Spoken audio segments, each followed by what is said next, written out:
Здравствуйте, вы смотрите программу «Якутия Лайв», с вами Ирина Ефимова. В конце прошлой недели всех якутян обрадовала важная и радостная новость. Несмотря на сложную ситуацию в стране, Россия не намерена отказываться от планов по строительству Ленского моста. «Мост, конечно, будем строить», заявил президент страны Владимир Путин во время встречи с выпускниками пятого потока программы развития кадрового управленческого резерва Высшей школы государственного управления РАНХИКС. О том, как прошла эта встреча, как идет сегодня подготовка к строительству Ленского моста, какие еще задачи стоят перед регионом в плане развития территории, экономики и промышленности, поговорим с моим сегодняшним гостем, первым заместителем председателя правительства Якутии Кириллом Бычковым. Добрый вечер, Кирилл Евгеньевич. Добрый вечер. Давайте сразу начнем со встречи. Да, вы выпускник РАНХИКС, вы на этой встрече были, сами все своими глазами видели, слышали, как там все прошло вообще, какие вопросы задавали президенту выпускники. Много ли там было у нас из Якутии, еще и из Дальнего Востока, и про строительство моста, конечно. Ну, прежде всего хочу сказать, да, что чрезвычайно важная программа развития управленческого кадрового резерва Высшей школы госуправления при РАНХИКС. Это программа, которая в народе называют еще школа губернаторов. Туда направляются либо победители всероссийского конкурса на платформе «Россия. Страна возможностей. Лидеры России», либо направляются от регионов по представлению руководства региона для повышения квалификации управляющие кадры. Хочу сказать, что для нас была большая честь в этом году лично встретиться с президентом Российской Федерации, поскольку на прошедшие два потока до этого встреч личных не было, и они были по ВКС, а здесь была личная встреча, и, конечно, энергетика этой встречи, и возможность пообщаться с президентом, рассказать ему о самой программе, рассказать о тех планах, которые выпускники перед собой ставят, и те навыки, которые они получили в ходе обучения. Это, конечно, была уникальная возможность. И Владимир Владимирович, как всегда, очень внимательно и детально спрашивал о тех моментах, которые выпускники рассказывали. У нас было несколько выступлений. Они были подобраны, исходя из различных, скажем, профилей самих выпускников. Выступал и Семен Машкауцан, который сейчас занимает должность заместителя председателя правительства Херсонской области, и он эту должность, эту ответственный пост, и такой действительно, я считаю, что такой мужской очень поступок и важная роль в его жизни сейчас, он получил это назначение, уже находясь на обучение. И, конечно, мы все следим за тем, как он развивается, как он преобразовывает регион, который действительно получил уникальную возможность развития за долгие-долгие годы, когда, по сути, скажем так, при старой ситуации регион не развивался. Сейчас, конечно, все новые регионы, они получили огромный толчок к развитию в непростой, естественно, ситуации, но в том числе и выпускники высшего кадрового резерва составляют, скажем так, элиту, костяк этого руководства. Мы знаем, что недавно был Хаценко, который руководил правительством ДНР, был назначен губернатором Омской области, тоже выпускник кадрового резерва, поэтому мы знаем такие, в общем-то, одиозные примеры, когда люди занимали самые ответственные посты уже с ученической скамьи, студенческой скамьи этого образовательного курса. Но самое главное, конечно, то, что волнует всех якутян, да, это то, что прозвучало от президента Российской Федерации, когда было короткое выступление Евгения Николаевича Григорьева, который тоже со мной занимал, и тоже является выпускником пятого потока. Мы, кстати, всего 2 человека всего от Дальнего Востока на этом курсе были представлены. Он как лидер России, вы как... Он как выпускник программы по платформе «Россия. Страна возможностей», лидер России, как победитель этого конкурса. Ну и я, соответственно, от региона. Вот про мост. И, конечно, когда после вопросов президента касательно планов развития города Якутска, касательно непростых условий строительства на Вечной мерзлоте, касательно аварийных домов, был задан вопрос самим президентом, а как у вас со строительством Ленского моста? И было сказано, Евгений Николаевич отметил, что проект сейчас находится в экспертизе, что мы ожидаем в третьем квартале выхода из экспертизы и, соответственно, уже активную стадию, строительную стадию реализации этого проекта, на что Владимир Владимирович сказал, что мост, конечно, будем строить, и это отметило его особое внимание к этому проекту и особую важность этого проекта для страны. Поэтому, конечно, для нас это огромная ответственность. Проект действительно сейчас находится в активнейшей стадии реализации. После выхода из экспертизы мы уже предварительно все обсуждения провели с правительством Российской Федерации. Этот проект лично в правительстве курирует Марат Шакирьянович Куснулин, вице-премьер. И все соответствующие федеральные органы исполнительной власти, и Минтранс, и Минстрой, и Минфин, и Минэкономразвития, они уже свою помощь нам оказали, свое мнение дали, и мы находимся уже вот в активной стадии этой реализации. Прямо на низком старте, можно сказать. Мы не просто на низком старте, мы именно находимся в процессе реализации, потому что первый этап подготовительный, который подготовил площадки, он уже завершен, коммуникации вынесены, и сейчас после выхода из экспертизы основного руслового этапа мы немедленно приступим к строительству. Я ожидаю, что до конца 2027 года основная конструктивная часть, ну, собственно, мост, его русловая часть должна быть готова. Мы работаем в прямом эфире. Задать вопрос гостю можно, позвонив в студию по номеру 8 41 12 42 14 39, либо отправить сообщение в Телеграм на номер 8 914 235 0502. Или вы можете задать вопрос через наше мобильное приложение. Если вы его еще не скачали, то отсканируйте QR-код, который вы видите сейчас на экране, и у вас там выплывет окошко «Задать вопрос». Ну что ж, я вот, конечно, думаю, что все в Якутии прекрасно понимают перспективы строительства, важность строительства. Жители Якутска все точно понимают, но все равно вот не могу не спросить, да, для региона именно, в чем его значение. Ну, для региона значение максимальное. Вот вы правильно подводите, что это на самом деле не региональный совсем проект. Если бы это был региональный проект, не было бы такого внимания президента Российской Федерации к этому проекту. Да? Если бы это был региональный проект, то главе нашей республики Арсению Сергеевичу Николаеву, ну, я думаю, что пришлось бы идти по другому пути, аргументируя, обосновывая. Я напомню, что проект был согласован и принят президентом еще при встрече Арсения Сергеевича с Владимиром Владимировичем в ноябре 2019 года. И с тех пор активнейшая стадия реализации этого проекта началась. Плюс, как мы все знаем, была его встреча весной этого года с Владимиром Владимировичем. Там также звучал этот вопрос. Ну и сейчас он прозвучал уже на встрече выпускников. Проект действительно странового масштаба. Он свяжет по нашему региону, свяжет в 4 раза больше территории круглогодично, чем есть сейчас. С 22% поднимет более чем до 80%. Но самое главное, что он свяжет весь Дальний Восток. В условиях, когда идет разворот страны на восток, когда транспортные артерии Востока являют, ну, наверное, собой стратегические уже артерии, да, они совершенно другое значение приобретают.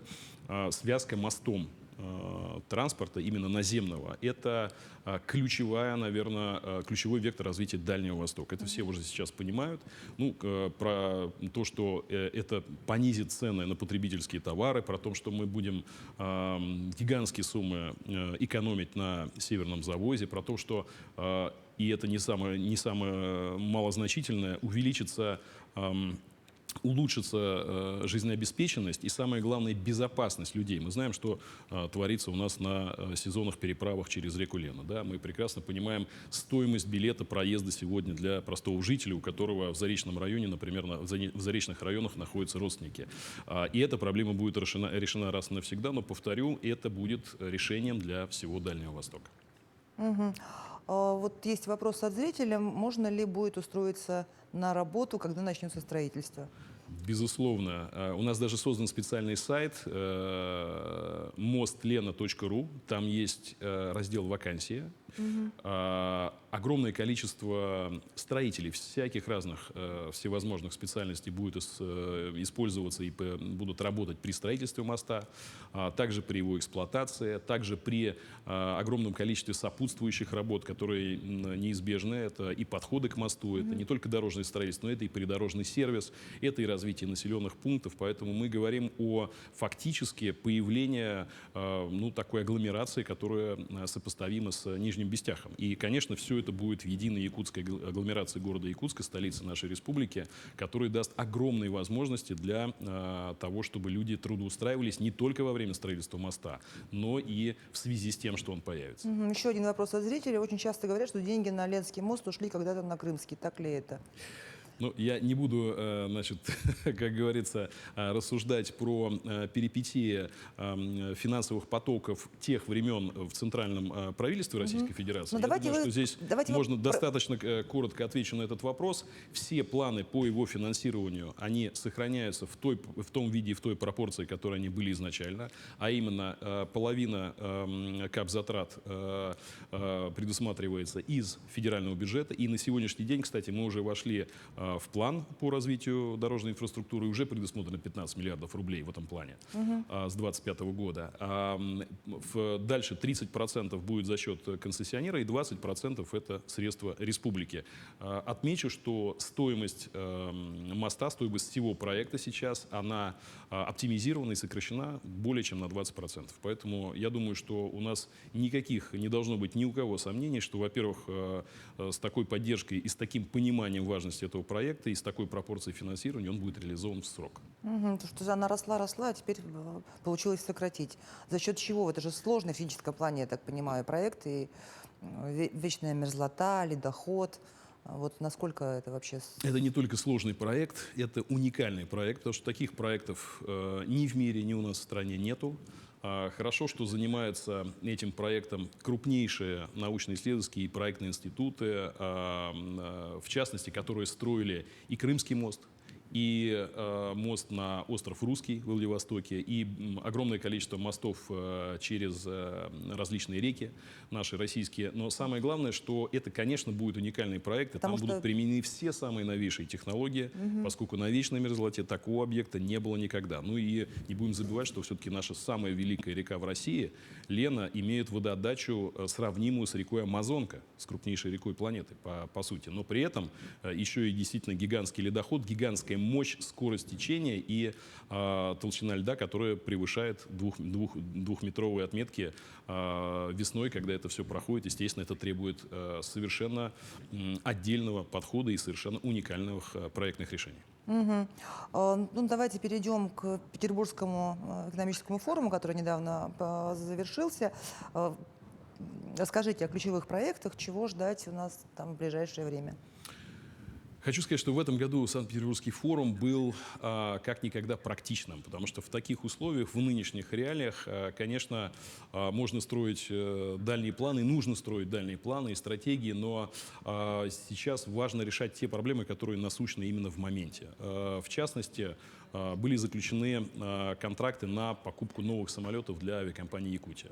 Понятно, что для нас это остается одним из основных транспортных звеньев связки нашей с, как говорят, с большой землей, но по сути это основной способ доставки грузов и пассажиров сейчас во многие отдаленные, и не только отдаленные, в целом, учитывая программу строительства аэропортов на территории Якутии. Поэтому это важнейший момент.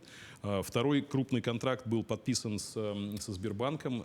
Соглашение это было в части строительства школа 21 Якутия, где не совсем школьного возраста люди будут обучаться, а юноши и девушки старше 18 лет будут получать возможность получения любой профессии именно вот в рамках одного заведения. Более того, там сказали не только юноши и девушки, вообще все старше 18 лет, то есть возраст, верхняя планка не ограничена, вплоть до пенсионеров. Верхней планки нету, да, я, наверное, неправильно ограничил эту категорию юношами и девушками. Действительно, любой человек может получить для себя образование, а мы сейчас видим, что образование после школы и после вузов, оно становится востребованным, потому что люди переквалифицируются, люди повышают свою квалификацию, ну и, конечно, это сказывается на нашей экономике, как на самой креативной, как было признано в Российской Федерации, Якутия у нас самый креативный регион.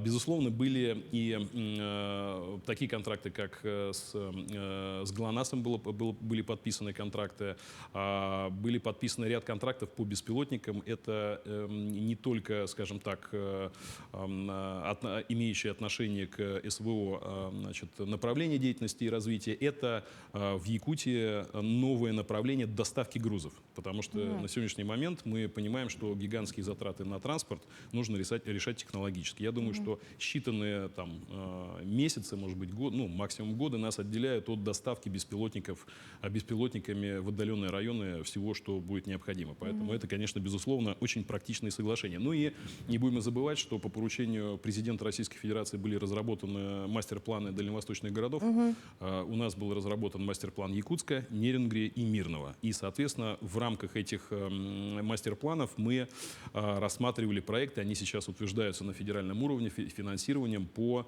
их реализации. Это в основном инфраструктурные проекты, и в этой части мы также проводили обсуждения в рамках питерского форума и подписывали вполне конкретные документы. Поэтому я думаю, что результаты нашей работы на питерском форуме будут не когда-нибудь, а именно в этом году уже практически реализованы. Но вы еще промышленность курируете. Насколько сегодня мы можем оценивать успехи в промышленности? Ну, вы знаете, вот как меня тоже сегодня спросили, говорят, а как вы справляетесь с теми трудностями, которые нынешние условия накладывают на экономику, на регион, на правительство? Ну, я хочу сказать одним, кратко очень отвечу, ударными темпами. Наша экономика и наша промышленность в прошлом году показала рекордный рост. На нескольких примерах только остановлюсь. У нас добыча золота превысила многолетние максимумы, превысила 50 тонн. Такое было несколько десятилетий назад. Много-много лет назад мы до такого уровня не дотягивались. Угольная наша промышленность бьет рекорды. Почти 40 миллионов тонн по 2022 году. В этом году, конечно, мы превысим эти значения. И наши крупнейшие проекты, такие как Эльга-Уголь, Колмар, они обеспечивают нам эти победы. Ну и, конечно, нефть и газ. Мы понимаем, что газ — это то, что находится, ну, условно, у нас под ногами, что мы должны на самом деле всю свою и экономику, и в части энергоресурсов, и жилищно-коммунальный комплекс, и вообще обеспечение транспорта переводить на газовое топливо. И в этой части для нас, конечно, добыча газа — это один из ключевых моментов, и его переработка. Поэтому в этой части мы тоже достаточно много уже сделали. Этот путь находится, ну, скажем так, основная его траектория находится впереди, но заделы сделаны очень мощные, и я думаю, что в пределах, наверное, 1-2 лет мы качественно перейдем на сжиженный газ, на использование его как в транспорте, так и в быту. Поэтому это как бы такая вот тоже точка развития нашей промышленной мысли и технологии. То есть получается, что вот этот промышленный рост, который мы показали в прошлом году, он будет дальше, ну, теми же темпами. То есть не то, что мы там что-то случайно посчитали, так вот, что спада не У будет. нас нет никаких оснований полагать, что эти или иные другие проекты, которые мы сейчас развиваем в промышленности, они каким-то образом снизят свои обороты. Все крупные проекты, которые находятся сейчас в реализации в Якутии, они находятся в тренде роста, четкого роста, несмотря на санкции. Но я бы даже сказал, даже санкции способствовали развитию и способствовали смелому применению тех технологий и составлению таких планов, которые позволяют нам сейчас выходить на рекорды. Не могу не спросить про переселение из аварийного жилья. У нас очень часто поступают вопросы от жителей 17-го квартала, от жителей других аварийных домов. Вот по 17-му кварталу как там идет процесс переселения и как много уже людей перебралось в Звездный? Ну, я несколько цифр вам приведу. Есть же программа переселения, которая у нас действует с 19 по 25 год. Да? В рамках этой программы по 17-му кварталу конкретно у нас переселяется 11 домов. Причем 9 уже переселены, вот, и в жителях это порядка 450, если я не ошибаюсь, человек, уже фактически этот показатель полностью выполнен. Но ведь мы знаем, что там гигантское количество домов, которые не попало в 01-01-17. Просто не признаны аварийными. Да, они не были признаны аварийными до 1 января 2017 года, и которые представляют, конечно, для города и для жителей прежде всего огромную проблему, потому что все мы видели их состояние и что там сейчас происходит. Мы пошли по пути комплексного развития территории. По указанию главы правительством был был разработан и утвержден распоряжением план комплексного развития территории кварталов 2, ну там все буквы 2, 2Б и так далее, 4 и 17. Мы условно их называем квартал спортивный. Ну, во-первых, потому что там будет строиться большое количество и спортивных сооружений, и он будет действительно полностью выстроен как нового уровня объект. 161 многоквартирный дом. А это где будет? Это будет вот как раз 2, 4 и 17 квартала. То есть вот эти все дома, они, да, они будут все снесены, они будут сноситься в несколько этапов, но уже порадую жителей 17-го квартала, что в текущем году будет переселено уже по новой программе, по вот этой КРТ, будет переселено 11 многоквартирных домов. Значит, будет начато строительство детского сада на 240 мест, и будет начато строительство спортзала, который будет у нас использоваться, ну, и откроется к играм «Дети Азии». Не будем забывать, что в следующем году у нас эпохальное событие в нашей спортивной жизни «Дети Азии». Не только спортивные, а вообще в жизни республики. Абсолютно, абсолютно. Поэтому вот с чего мы начали работу, ну а к 30-му году мы ее завершим в несколько этапов, и это будет полностью суперсовременный, выстроенный, ну, по сути, даже не микрорайон, а район города, и в соответствии с принятым мастер-планом он будет иметь и обладать всей той инфраструктурой, которой сейчас не могут похвастаться даже вот где находятся наши новостройки. Поэтому я считаю, что эта проблема действительно для города самая крупная. Она будет, во-первых, решена, во-вторых, она будет решена красиво, правильно и очень качественно. Но программа переселения действует не только в Якутске, по всей республике. Вот скажите, где сегодня еще идет активное переселение, какие там рекордсмены? Ну, наши рекордсмены — это бывшие бамовские поселки, это все, что вдоль железной дороги, это и Томот, и Алдан, это те города, которые перестраиваются, по сути, заново. Там более половины всего фонда являются аварийными. Но и хочу сказать, что на этом программа, конечно, не остановится. Мы и северами нашими мы занялись основательно за рамках этой программы. Не было никогда такого объема строек в наших арктических районах республики. Мы применяем новые технологии, чтобы это можно было назвать и современным жильем, качественным, чтобы это было жилье на десятилетия. Несмотря на сложные условия, мы хотим, конечно, чтобы люди чувствовали себя комфортно не только в столице. Но прежде всего, конечно, самое большое количество это будет у нас оставаться в столице, и такое жилье у нас останется по завершению этой программы.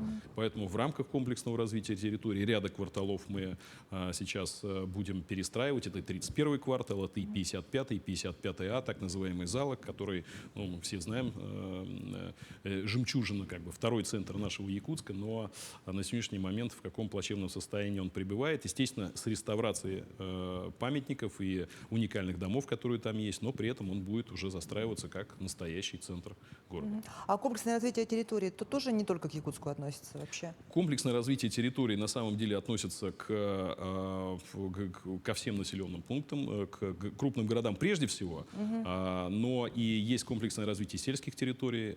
Это также программа, которая предусматривает строительство с хорошей инфраструктурой нового жилья, хорошего, современного для жителей наших сельских районов.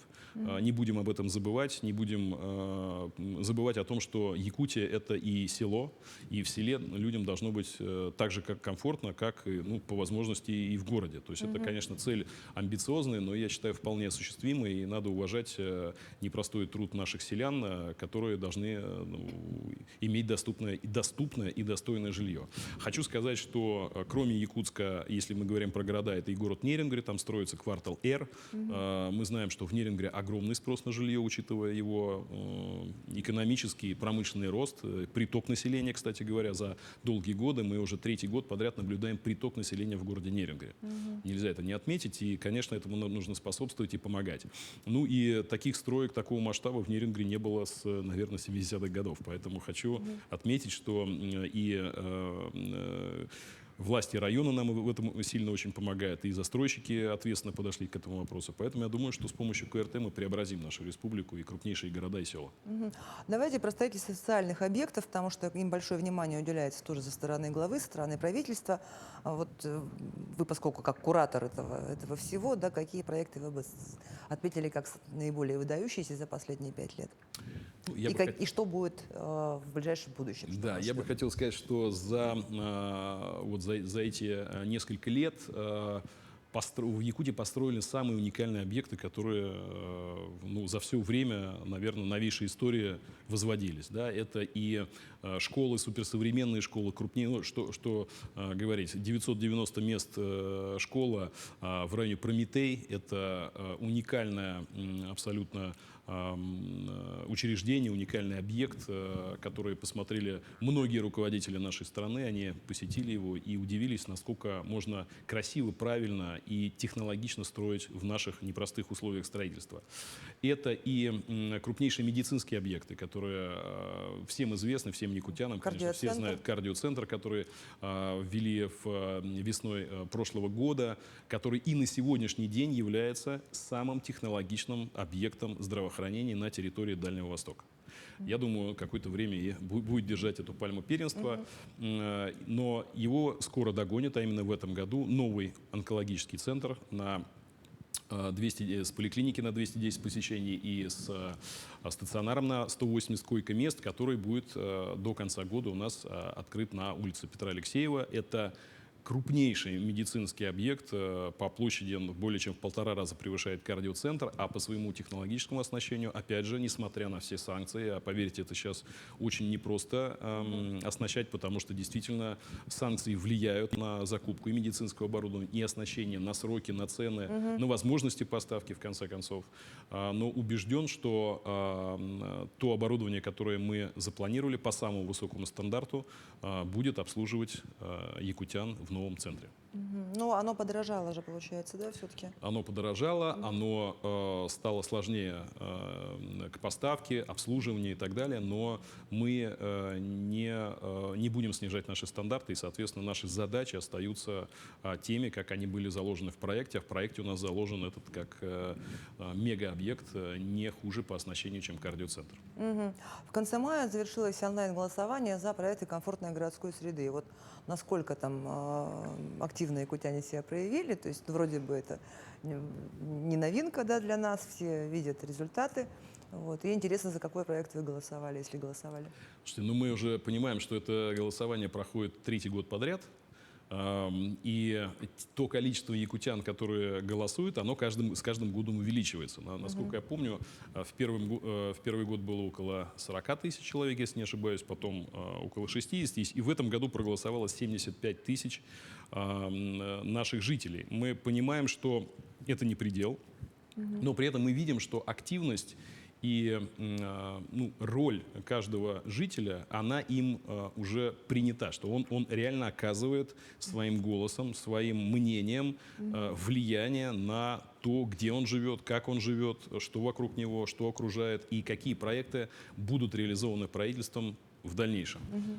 Хочу сказать, что, конечно, самые активные это наши столичные горожане, которые голосовали и за сквер Гагарина, и за сквер Федора Попова, и за другие знаковые вещи. Ну, итоги, они на сайте уже представлены, поэтому можно будет посмотреть победителей. Хочу сказать, что для нас это такая, ну, скажем, лакмусовая бумажка, да, куда мы должны двигаться, мы делаем срезы, и мы учитываем это в наших дальнейших программах, а программы у нас и планы очень большие, мы с каждым годом увеличиваем количество средств, которые вкладываются в комфортную городскую среду. Сейчас это уже, ну, в прошлом году, если считать со дворами, это уже было более миллиарда рублей. В этом году эти суммы тоже сопоставимы. Я считаю, что, ну, во-первых, такого количества финансирования в комфортную среду не вкладывалось никогда. Во-первых, ну, огромное, конечно, спасибо, и это безусловный фактор наших таких побед и успехов. Это нацпроекты, которые были учреждены президентом Российской Федерации, и нацпроект «Жилье и комфортная и городская среда» — это тот нацпроект, в рамках которого осуществляется, кстати, и программа переселения, и программа формирования комфортной городской среды. Наши парки, наши скверы, наши дворы. Вот. Ну и, конечно, Юрий Петрович Трутнев, который учредил программу «1000 дворов Дальнего Востока». Она реализуется 2-й год. И именно стараниями полпреда вот эта вот программа была расширена для Дальнего Востока, потому что в других частях страны ее нету, есть только нацпроект. А здесь еще в дополнение и дальневосточная программа, за что мы Юрию Петровичу очень благодарны, но, конечно, это и большая ответственность, потому что срок реализации этих проектов в течение календарного года. Поэтому для нас 429 миллиардов рублей, абсолютно. миллионов рублей, если я не ошибаюсь, были выделены, да? Абсолютно, да. В том условии, что 61 двор. Да, и мы понимаем, Получится? что, конечно, получится. И более того, скажу, уже некоторые муниципалитеты программу эту выполнили, и дворы ввели. Поэтому я думаю, что у нас по остальным объектам тоже не должно быть никаких существенных проблем. Конечно, наши климатические условия иногда нам дают такую взбучку, но, как в прошлом году, например, было по Южной Якутии, Алданский район, Нерюнгринский, из-за дождей, конечно, там было сложно работать, но я все-таки смотрю на то, что компетенции наших организаций, наших подрядчиков, они год от рода тоже растут. Надеюсь, что мы все выполним в этом году также. Но сами вы не голосуете в таких... Вы знаете, я не буду просто говорить, за что я голосовал, чтобы не было никакой рекламы, но хочу сказать, что, безусловно, и, кстати, большой пример показал Асен Сергеевич Николаев, когда он у себя проголосовал и во всех пабликах выложил о том, что он проголосовал, но это был всплеск голосов, потому что глава, как бы он все-таки задает тон и задает определенное настроение, показывает пример не только правительству, но и хотя и нас тоже достаточно жестко и детально контролирует по всем направлениям, но и видя его отношение к городу, ну, во-первых, мы знаем гигантский опыт, Асен Сергеевич скажем, ни один вопрос городской ему не чужд, поэтому он как никто знает, как важна городская среда. На прошлых выходных вы работали в Алдане, где идет подготовка к празднованию столетия района. Алдан у нас стал городом трудовой доблести тоже. И вот на какой стадии там объекты ремонта, все ли по графику? Говорят, там красивая какая-то стела очень будет. Будет красивая стела, будет не только стела, будет в целом площадь Ленина, которая там сейчас будет являться центральным звеном празднования столетия. Она будет абсолютно новая, она будет преображенной. От покрытия до архитектурного облика. Стелла действительно изготавливается сейчас. Мы в конце, где-то в середине августа ожидаем, что она уже прибудет на территорию Якутии, прибудет в Алдан, будет устанавливаться. Кроме этого, большое количество объектов также преображаются. Это и строящиеся новые объекты, например, спортзал модульный, который строится, и мы имеем целью сдать его тоже к дню, к столетию города.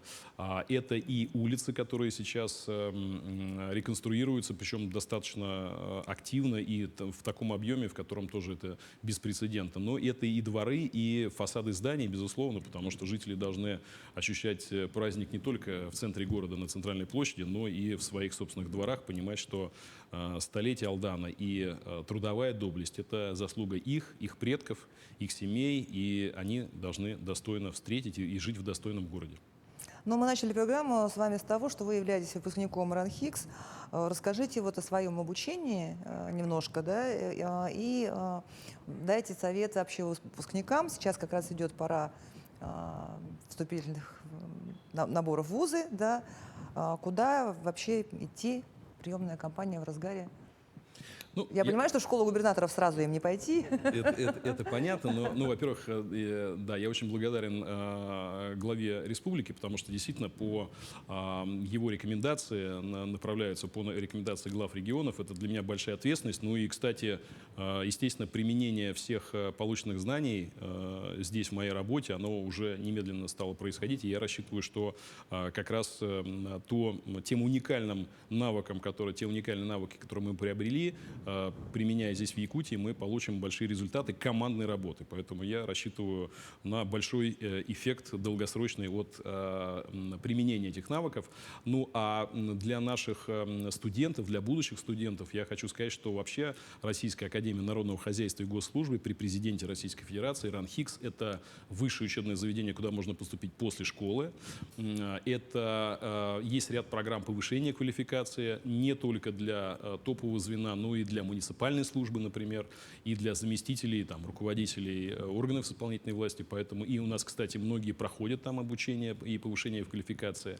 Это достаточно мощная платформа для обучения командной работы, для формирования команд, управленческих команд, и такие курсы и специальные программы там существуют. Ну и, конечно, хочу сказать, что сейчас это учебное заведение управляется одним из, я считаю, лучших и самых талантливых ректоров, ну, которые я знаю, лично знаю, Алексей Геннадьевич Комиссаров. Я знаю его лично очень много лет и знаю, что он, по сути, вместе с первым руководителем администрации президента Сергеем Владимировичем Кириенко стоял у истоков создания платформы «Россия – страна возможностей». И я, конечно, призываю всех якутян, кто озабочен и действительно таким является патриотом и хочет участвовать активно в экономической и политической жизни своей страны, как можно раньше напитаться этой информацией и, соответственно, попробовать свои силы и в конкурсах, и в обучении. Я Там, считаю, кстати, что... помимо лидеров России, очень много разных программ и конкурсов. Абсолютно. Там есть мастерская новых медиа, где я училась. Вот, Ну, ведь, Ирина, вы тоже абсолютно бесплатное в нашей, обучение, в да. команде платформы «Россия – страна возможностей», поэтому я хотел бы и призвать наших молодых людей, и, конечно, мы окажем любое содействие, и рекомендательное, и консультационное, чтобы люди сразу могли себя почувствовать уверенно и настроиться на свое будущее. Ну что ж, спасибо, что пришли к нам в студию, ответили на такие важные вопросы. Желаю успехов в реализации таких важных и нужных для всей Якутии задач. Ну что ж, на этом выпуск программы «Якутия Лайв» подошел к концу. Меня зовут Ирина Ефимова. Смотрите нас по будням в 19:15. Расскажем, чем живет Якутия.